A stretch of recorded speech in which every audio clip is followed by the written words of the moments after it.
Selamat petang, salam sejahtera. Isu hangat petang ini, Najib tak pernah tegur saya kerana ikut arahan Jolo. Berita sepenuhnya. Najib Razak tidak pernah mendedahkan kepada lembaga pengarah atau pengurusan 1MDB bahawa dia menerima berbilion ringgit wang milik dana kekayaan negara Malaysia itu, kata bekas ketua pegawai keuangannya CFO. Saksi pendakwaan ke-12 Azmi Tahir juga memberitahu Mahkamah Tinggi Kuala Lumpur petang ini bahawa bekas Perdana Menteri dan Menteri Kewangan itu juga tidak pernah menegurnya kerana mengikut arahan Low Teok Choo berhubung pemindahan kewangan daripada dana itu. Azmi berkata demikian ketika menjawab soalan timbalan pendakwa raya Gopal Sriram dalam sesi pemeriksaan semula ketika perbicaraan rasuah terhadap Najib yang didakwa menyelewengkan dana RM2.8 bilion 1MDB. Sriram menunjukkan kepada mahkamah beberapa transaksi perbankan melibatkan 1MDB dan beberapa entiti antarabangsa antara 2013 dan 2014. Antaranya Granton Property Holding Limited, Tory Finance dan Vista Equity Partners Limited Barbados.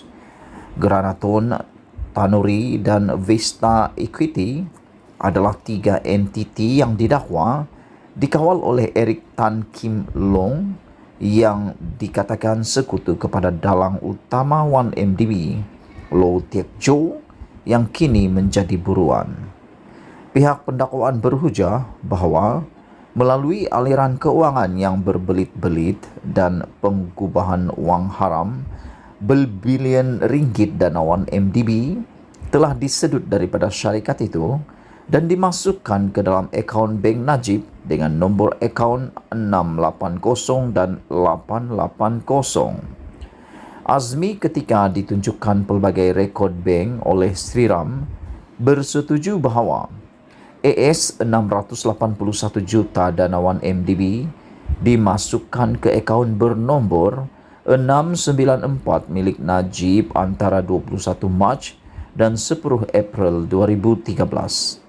Saksi itu juga bersetuju dengan pendakwa raya bahawa lebih RM45 juta dana daripada 1MDB masuk ke akaun bernombor 880 milik Najib melalui 5 bahagian antara 23 Oktober dan 19 Disember 2014. Dalam sesi soal jawab itu, Sriram bertanya, adakah dalam mana-mana pertemuan antara kamu dan Najib ketika dalam pengurusan 1MDB atau dengan lembaga pengarah, adakah dia mendedahkan dia menerima wang ini? Azmi menjawab tidak pernah. Ketika menjawab beberapa soalan Sriram, Azmi berkata dia tidak pernah menerima walau 1 sen pun daripada 1MDB sepanjang tempoh perkhidmatannya sebagai CFO dari 2012 hingga 2017. Saksi itu juga bersetuju dengan DPP bahawa Najib tidak pernah bersemuka dengannya kerana mematuhi arahan Low berhubung pemindahan dana daripada 1MDB. Dalam sisi itu juga, Sriram mengemukakan soalan, adakah Najib pernah menegur anda kerana melakukan arahan Jolo? Azmi menjawab, tidak pernah.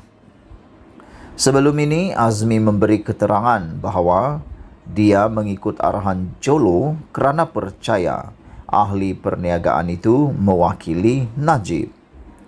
Pasukan pembelaan Najib sebelum ini berhujah bahawa tertuduh tidak tahu mengenai salah laku dalam 1MDB dan penyelewengan itu didalangi oleh Low dan anggota pengurusan lain termasuk Azmi.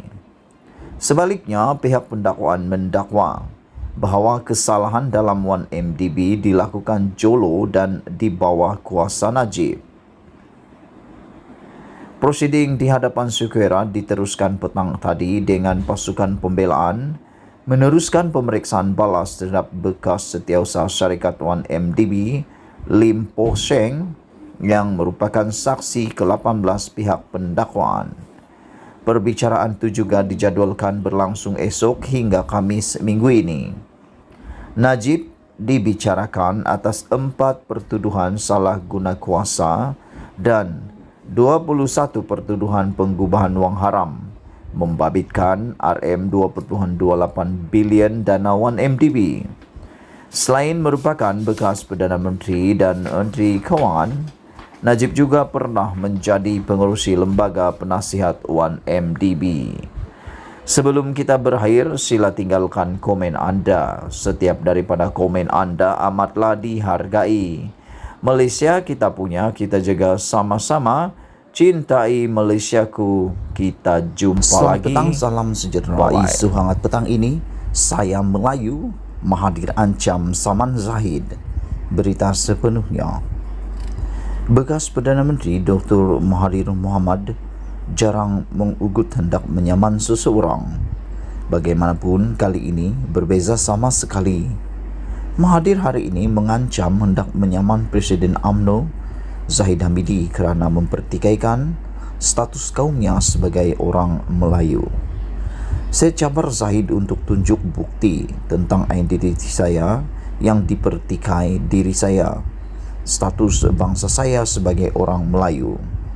Jika dia tidak meminta maaf dan menarik balik fitnah itu, saya akan ambil tindakan mahkamah, katanya sambil menyifatkannya kenyataan Zahid sebagai memualkan. Mengaku mempunyai darah India, Mahathir menegaskan namanya diambil dalam kad pengenalan menggunakan bin, bukan anak lelaki. Mengikut takrifan Perlembagaan Malaysia Perkara 160, saya Melayu dan perjuangan saya adalah untuk bertahan kepentingan bangsa saya. Ibu dan bapa saya dilahirkan di tanah Melayu sebelum merdeka dan kami semua beragama Islam. Sejak kecil, pertuturan keluarga saya di rumah adalah bahasa Melayu, serta adat yang kami amal adalah adat Melayu, katanya. Zahid pada Julai 2017 ketika menjadi Menteri Dalam Negeri menunjukkan gambar didakwa salinan kad pengenalan Mahathir yang menurutnya memaparkan namanya sebagai Mahathir anak lelaki Iskandar Kuti. Anak lelaki adalah singkatan kepada anak lelaki yang biasa diguna pakai sesetengah kaum termasuk India. Kuti ialah nama dalam bahasa Tamil. Nama Melayu menggunakan gelaran bin atau binti, istilah Arab yang merujuk kepada anak lelaki atau anak perempuan. Menyifatkan Zahid sebagai seorang pembohong tegar, ahli Parlimen Langkawi itu berkata, tujuan Zahid berhubung kenyataan kad pengenalannya itu sewaktu kempen pilihan raya ke-14 hanya untuk memburukkan dirinya. Zahid juga, kata Mahathir, menggambarkan seolah-olah dia menipu mengenai status bangsanya. Sebelum ini saya tidak gemar mengguna mahkamah walau ramai yang memfitnah saya, kerana saya sedar di dalam kempen politik akan ada yang bertindak di luar batas dan had. Tetapi kali ini saya merasa perlu bertindak kerana sikap pembohong Zahid ini amat memualkan dan tidak boleh dibiar begitu sahaja.